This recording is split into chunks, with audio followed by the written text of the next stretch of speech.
In our 78th season, the Palm Beach Civic Association brings you Palm Beach TV, the island's only newscast. We're sponsored by the Fortin Foundation of Florida. Our mission is to inform town residents about the unique challenges of island life and to highlight the actions and achievements of our leaders and the dynamic people who live here. Now the news. Welcome to Palm Beach TV. I'm Wendy Rutledge. It's been a year now since the tragic collapse of the condominium in Surfside. In the meantime, a new Florida law has been passed that is going to more closely monitor aging condominium buildings. But that new law is going to come at quite a cost in terms of preventative maintenance to condos. As the crow flies south from Sloan's Curve, there are some 40 condominiums along the shoreline, the majority over 30 years old. Under the new Florida law passed in the wake of the devastating condo collapse in Surfside, all buildings 3 stories and higher, older than 25 years, if within 3 miles of the coast, must get inspected and create a plan to repair and fund those repairs in full. There are a lot of buildings that don't have reserves at all. They have waived reserves completely, and those buildings are going to be hit very hard by this law. Not only will condos no longer be able to defer maintenance, but they'll have to have all of the cash required to do the high-dollar repairs to roofs, balconies, pool decks, and much more in the bank. The requirement that the structural integrity reserve items be funded at 100% is going to be especially expensive. While the condo Chute manages, the Balearia, is just 16 years old. With healthy reserves in the bank, he predicts older condos with less well-heeled residents may be forced out. I think that we're going to see a lot of condos and properties and HOAs go up for sale. Though the new law, set to go into effect January 1, 2025, may be a bitter pill to swallow, many believe it is necessary medicine to heal the pervasive syndrome of ailing, aging beachfront buildings. There's a saying on the island that some of the people don't buy green bananas.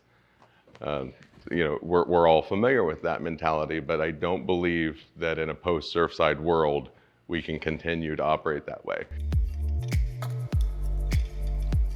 Safety is again the theme of our second story. Videographer Philip Baldwin takes us along on a training with the Palm Beach Police Department, a training with the intent to toughen up those officers and get them ready for the possibility of an active shooter incident like what we all saw in Uvalde, Texas.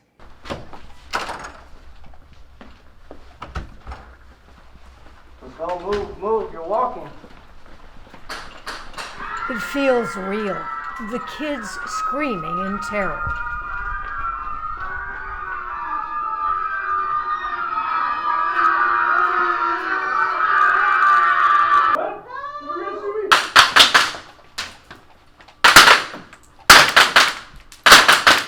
But in this scenario, officers do not hang back. They are training to aggressively, with force if needed, get the active shooter. And in this scenario, the cop has gunned down the bad guy. We don't tell them what scenario they're going to be doing. We just put them in and see what they do. Then we try to teach them on how to do the proper way.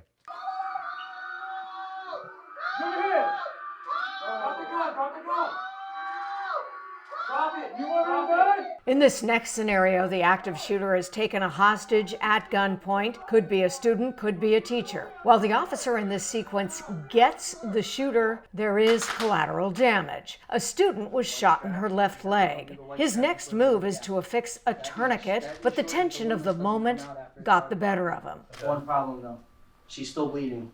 Why is she still bleeding? Not high enough. Where did I tell you to put the tourniquet? On the left leg. On the left leg, you put it on the wrong leg. So let's say in real life, you're probably going to see blood. These officers are keyed up, just like they would be in a real active shooter situation. Mistakes could be made. This training gives them authentic experience to fall back on should they ever need it. You never know where you could be or what's going to happen. Down on your knees. Wearing the real active shooter gear, extra bullet protection plate, and carrying a tourniquet, cops will undergo this intense and potentially life-saving training again next month at the Palm Beach Day Academy. Show me your hand! I don't have a gun! Show me your hand! I don't have a gun! Show me your hand! I don't have a gun! Mechanical raking tractors on the beach, picking up seaweed and debris, seems like a pretty good idea to clean up the beach. But what about the sea turtle nests right underneath the sand? It turns out a perfectly clean beach is not everyone's idea of a good thing. Turtles, yes. Tractors, no. I want the tractors off the beach. I equate the tractor to Roundup. It's similar to get people to understand what's going on out there. I've tried to put it in the layman's terms. I'm a layman too. I've only listened to these scientists over and over and over again and understood it by being the boots on the ground to understand that this just shouldn't be. Here are two people who emphatically oppose the use of tractor raking on the beach. Jim Zisson, whose front yard is the Atlantic Ocean as seen from his perch on his condo balcony, and Diane Bueller, founder of the beach cleanup group Friends of Palm Beach, who's been combing the beaches by hand with her crews for the past 10 years, painstakingly picking up trash. Though both suggest tractors are bad, they take this view for very different reasons. For Diane, the very idea of removing the sargassum seaweed is flawed. It works to create a natural protection with the seaweed and the sand becoming this, layered and layered that we don't even see below the surface of density that protects the land from it being chewed away by the ocean. Zisson's point of view is the polar opposite. Any amount of the seaweed on the beach is too much. Can only clean the water's edge and the bad seaweed that's there. They don't clean the width of the beach. So, it's a cheap solution. Town manager Kirk Bluen tells me tractors for beach grooming are compliant with all regulations. He states the town vetted all of the concerns raised with the experts and have found no violations or concerns to date. Ironically, both Bueller and Zisson agree on one thing, and that's what to do instead of mechanical raking. The proper way and the no harm way to take care of a beach is hand raking. And the properties that do that in town, the beaches look terrific. And the properties that don't, you can see right here what it looks like. Hand raking is so much better because you can move it around. You're not necessarily removing it from the ecosystem. You're moving it to places that'll help it. For sure, the dune area.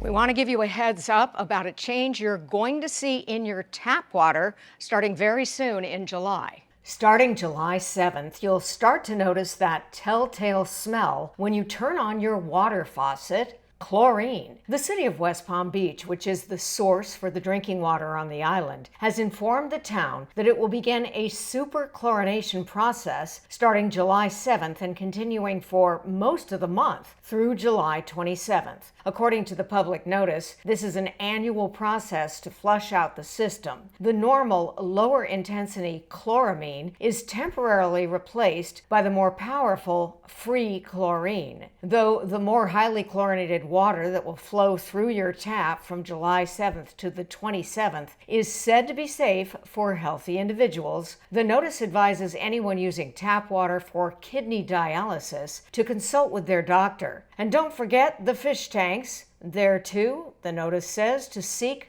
professional advice.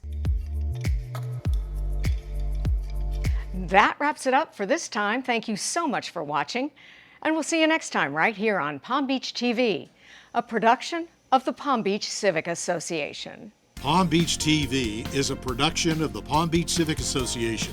We thank our sponsor, the Fortin Foundation of Florida, and encourage you, our viewers, to let us know how we can provide news coverage that best serves our members and residents.